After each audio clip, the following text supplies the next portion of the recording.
This is a technological showcase set in the world of The Witcher 4. What you just saw and are going to see now is running on a standard PlayStation 5 at 60 FPS with ray tracing.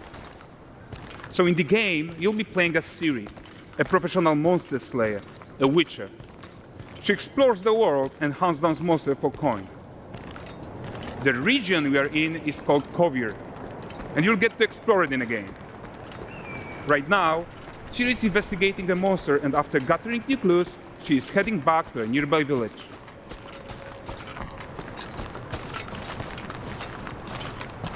All right, everyone, meet Kelpie. Let weeds be weeds, Kelpie. So just like Geralt had Roach, Ciri has her own loyal companion. We return to town. These two characters need to feel like one. Since you're gonna explore the world on horseback, riding needs to feel seamless, natural, and just fun. Yeah, and to support that, we're introducing multi-character motion matching in Unreal.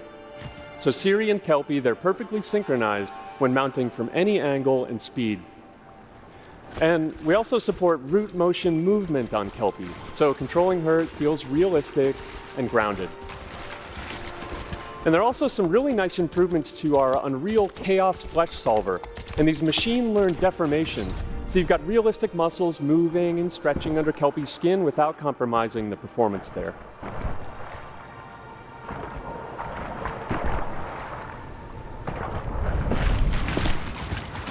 So let's leave Ciri behind for a second and talk about the world itself. So much of the Witcher world is natural, organic, especially Kovir with its dense forest and wild nature. Yeah, and wild nature is hard.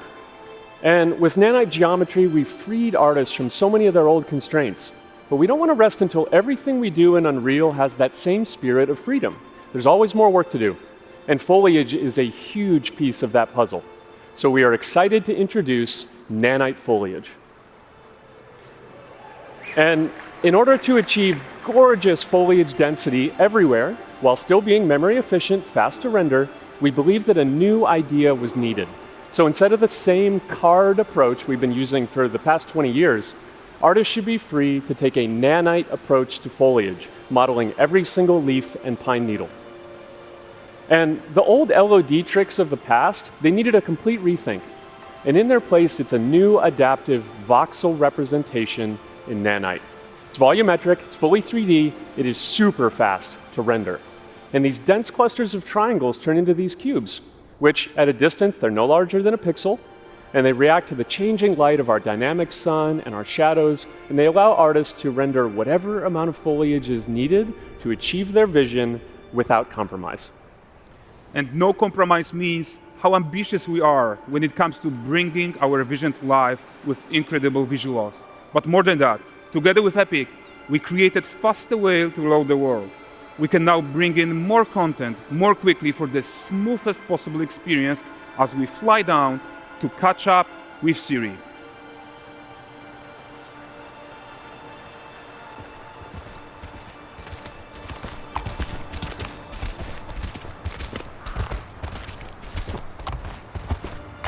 Welcome to Vald. So Vald is a port town, a hub for fishing, trade and mining.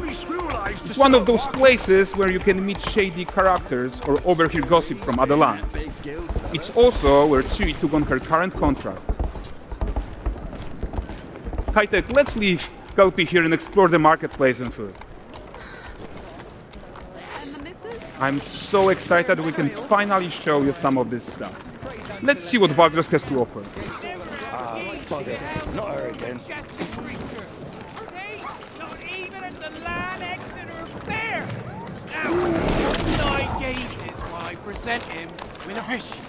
For the furry rascal will often wink, and the fair's weight grants good fortune.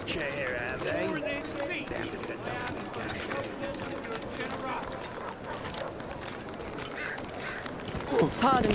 Guys, notice how responsive the world is. Character actions directly affect what happens around you, sometimes even setting off chain reactions. Everything is working together.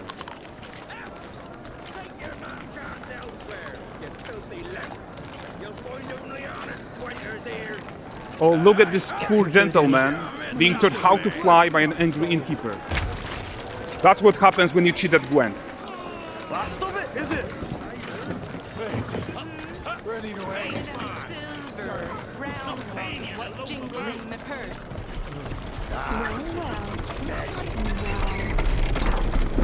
Okay, so this is the guy who gave the series quest his own. Like you probably suspect, he has his own agenda in all of this.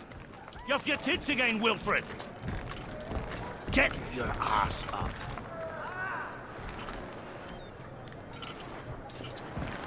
A typical day's toil. Who in? With Churres. What news of my wagons? No eternity is taking that damn salt to arrive. I found them. And, well, suffice to say, they'll not reach you. As for the salt, I found not one speck. I presume this comes as no surprise to you. Now.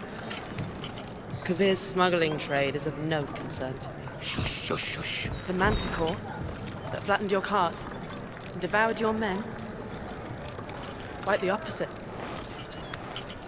Manticore? No, them winged hellspawn dwell in the arse end of Creighton. Not here.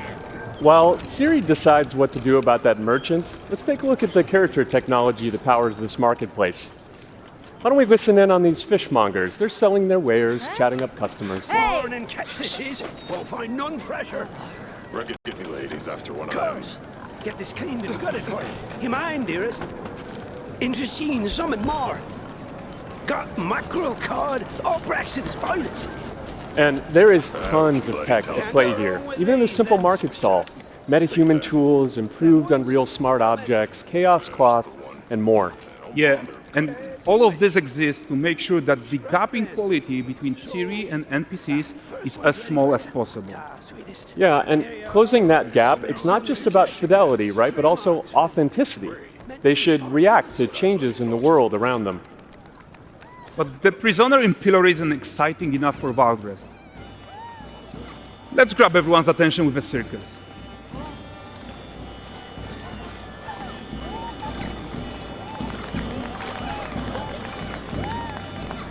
But the great performance deserves a huge crowd though. Let's crank it up.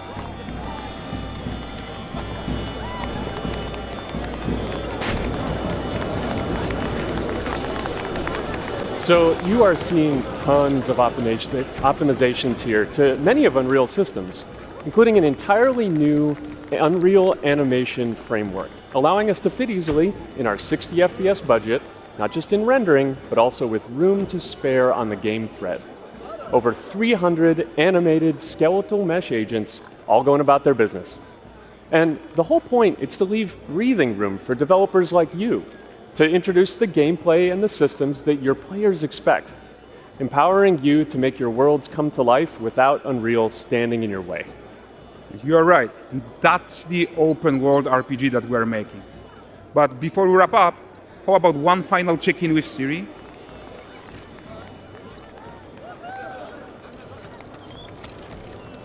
We are making this game to be the most immersive and ambitious open world Witcher game ever. And we are making this a reality thanks to our work on Unreal with the team at Epic. I think what we are doing together is going to bring in a new generation of open world RPGs, and I'm so proud of what we accomplished so far. We are too. So we're almost done, but before we go, here's a small gift for all Witcher fans. A first look at Lanexeter.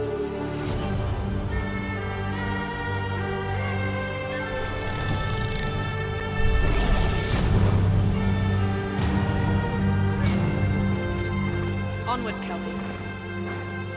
We've worked.